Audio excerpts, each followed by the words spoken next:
안녕하세요. 뉴스반장입니다.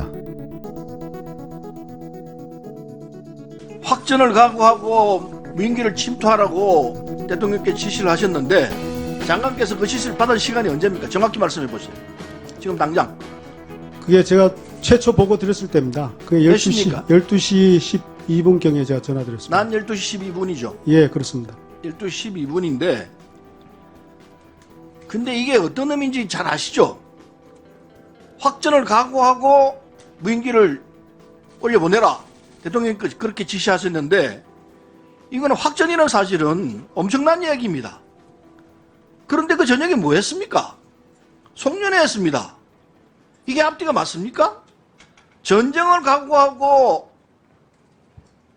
무인기를 위로 보내라고 했는데 그런데 한가하게 송년을 해요? 이게 이해가 됩니까? 국민들이 이걸 이해를 하겠습니까? 정상적인 자세라면은 대통령께서 전투복 입고 벙커에서 이 상황을 지켜보면서 어떻게 돌아가는지 보고 있어야 이게 상식에 맞는 얘기 아니겠습니까? 예, 답변 드리겠습니다. 아니 답변할 필요 없어요. 어떠냐 말이에요. 이게 말이 됐냐 말이에요. 송별해야 할 상황이냐고 이게. 예? 모든 걸 다 한반도에 전쟁이 일어날 각오까지 하고서 위로 정책을 보내라고 그랬는데 근데 송별을 하고 앉았다? 도대체 이해를 할 수 없어요. 그래서 이 명령 자체가 사실이냐 의구심이 들 수밖에 없어요. 틀림없는 사실이죠. 예, 그렇습니다.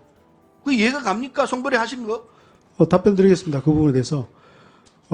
그 대통령께서 만찬하신 그 시점은 실질적으로 상황이 다 종료되고 정리가 된 시점으로 이해하시면 좋을 것 같고, 저희들이, 뭐 확전 각오하면서 공세적으로 무인기를 운영하는 그 부분은 물론 당연히 그런 각오로 했던 것은 사실이고, 그러나 우리의 안전, 자, 여기 됐어요. 가능성 알겠습니다. 충분히 검토를 한 후에 알겠어요. 했습니다.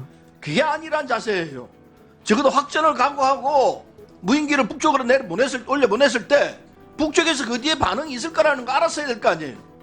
물론 그들이 모르고 그냥 넘어갔을 수 있습니다. 그러나 우리 입장에서는 그 뒤에 어떤 상황이 전개될지 대기하고 있어야 맞는 거죠. 상황이 끝났다. 그게 상황이 끝난 거예요. 북이 다시 재차 무인기를 내려보든지 아니면은 더 심한 도발을 해볼 가능성이 충분히 있는데도 불구하고 송년회하고 있다는 게 얘기 되냐 말이에요. 상황이 끝났다고 끝날 얘기예요 이게? 지금 상황이 끝났어요. 이종석 국방부 장관은 지난 26일 북한의 무인기 영공 침공에 따른 우리 군의 대응과 관련해 확전을 각오하고 북한에 무인기를 보냈다고 28일 밝혔습니다. 이 장관은 이날 국회 국방위원회 전체 회의에 출석해 한반도에서 전쟁이 일어날 각오를 하고 정찰기를 북에 보내란 명령이 있었던 게 사실이냐는 서른 더불어민주당 의원의 질의에 그렇다고 답했는데요. 다만 이 장관은 확전 각오란 표현엔 전쟁을 하겠다는 의지가 있는 게 아니라 전쟁이 일어나지 않게 도발을 억제하도록 하는 각오로 대비해야 한다는 의미라고 부연했습니다. 앞서 우리 군은 26일 북한 무인기 5대가 우리 영공을 침범하는 사건이 발생하자 그 상응조치 차원에서 유무인 정찰 자산을 군사분계선 근접 및 이북 지역에 투입해 북한의 주요 군사시설을 촬영토록 하는 등의 정찰 작전 활동을 실시했는데요. 이에 앞서 윤 대통령은 이 장관으로부터 북한 무인기 침범 상황에 대해 보고를 받은 뒤 확전을 각오하고라도 군사행위를 하라는 등의 취지의 지시를 했던 것으로 전해졌습니다. 우리 군이 북한의 도발에 따라 정찰 자산을 북측 지역으로 보낸 사실을 공개한 건 이번이 처음인데요.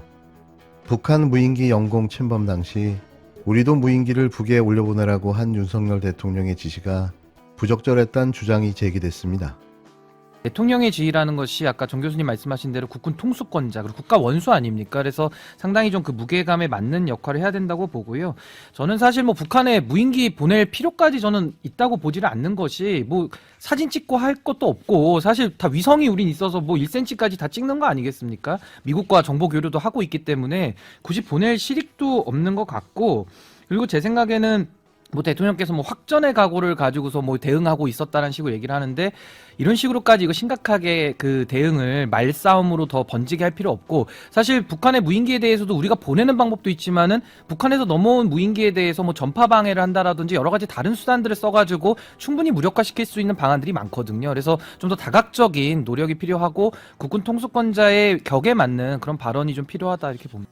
신인규 전 국힘당 상근 부대변인은 28일 KBC 라디오 백운기의 시사 1번지에 출연해 한 발언인데요.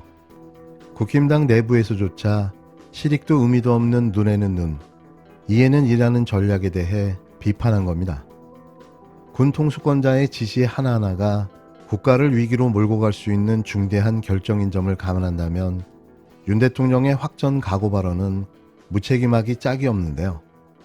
대체 이런 위험한 인물을 계속 두고 봐야 하는 겁니까? 무대뽀와 무식은 기본이고 호전적인 성품과 쌈딱 같은 성격은 자칫 대한민국을 위기로 몰아넣고도 남을 위인인 거죠. 겁이 없습니다. 겁이. 일개 5년짜리 공무원이 무슨 배짱으로 이러는 걸까요? 이런 윤 대통령의 행태에 대한 비판은 27일 단행된 사면 복권에 대한 비판으로도 이어졌는데요. 이성윤 법무연수원 연구위원이 28일 사법연수원 동기인 윤석열 대통령을 향해 작심 발언을 쏟아냈습니다. 이 연구위원은 이날 페이스북에 검사 생활 29년간 이런 검사는 본 적이 없습니다라는 제목의 글을 올려 자기가 수사에 관여하고 중형을 구형한 피의자가 유죄 확정 판결을 받았음에도 참 면목없고 늘 죄송했다 따위의 표현을 쓰며 사과한 사람은 윤석열 전 총장 이외에 본 적이 없다고 직격탄을 날렸는데요.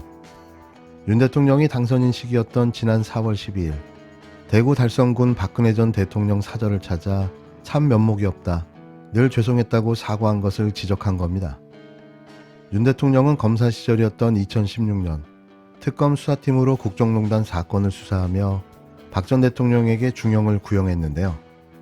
이어 이 연구위원은 중범죄를 주장하며 고위공무원들과 정치인들을 단죄해놓고 그게 또 잘못된 관행이었다며 사면해주는 경우도 처음 본다며 오죽하면 사면농단이라는 지적이 나오겠냐고 비난을 이어갔습니다.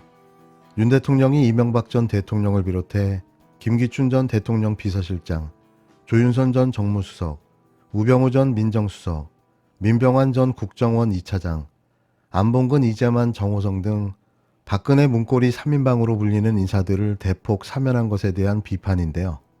이 연구위원은 그러면서 우리 헌정사에 이러한 경우가 있었는지라며 검찰 70년 역사상 최악의 정치검사는 윤석열 전 청장이라고 주장했던 김진태 강원도지사의 발언이 새삼 떠오른다고 지적했습니다. 가장 큰 문제는 좀 더 따져봐야 되겠지만 우리가 이 윤석열 검찰의 수사를 받을 수가 없다는 겁니다.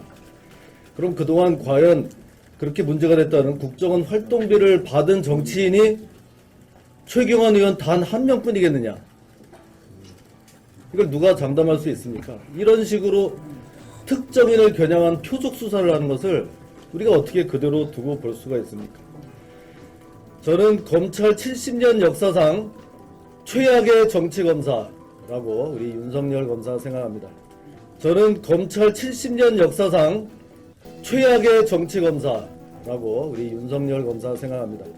저는 검찰 70년 역사상 최악의 정치검사라고 우리 윤석열 검사 생각합니다. 총장 장관이 임명하지 않고 그대로 청와대에서 임명한 유일한 사례입니다.